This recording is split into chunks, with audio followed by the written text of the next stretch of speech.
একজন আলেম নাপিতের দোকানে চুল কাটতে গেলেন। চুল কাটতে কাটতে নাপিত বলল, আমি আল্লাহকে বিশ্বাস করি না। আল্লাহ যদি সত্যিই থাকতো তাহলে দুনিয়াতে কারো কোনো কষ্ট থাকতো না। আলেম সাহেব চুপচাপ সব শুনলেন, কিছু বললেন না। চুল কাটা শেষে বাইরে বের হয়ে তিনি দেখলেন একটা লোকের মাথার চুল উস্কো খুস্কো অনেক বড় হয়ে আছে। আলেম সেই লোকটাকে ধরে আবার নাপিতের দোকানে নিয়ে গেলেন। গিয়ে জিজ্ঞেস করলেন, দেশে এত নাপিত থাকতে এই লোকের চুল এত বড় আর এলোমেলো কেন?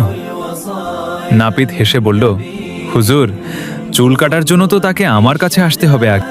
তখন আলেম মুচকি হেসে বললেন, ঠিক তেমনই আল্লাহর কাছে সাহায্য পাওয়ার জন্য আগে আল্লাহর কাছে যেতে হবে, তার কাছে চাইতে হবে, গেলেই তিনি সব কষ্ট দূর করে দেবেন। এই কথা শুনে নাপিতের ভুল ভেঙে গেল। সে লজ্জা পেয়ে ক্ষমা চাইল। এমন আরও ভিডিও পেতে হেদায়েতের পথ চ্যানেলটি সাবস্ক্রাইব করুন।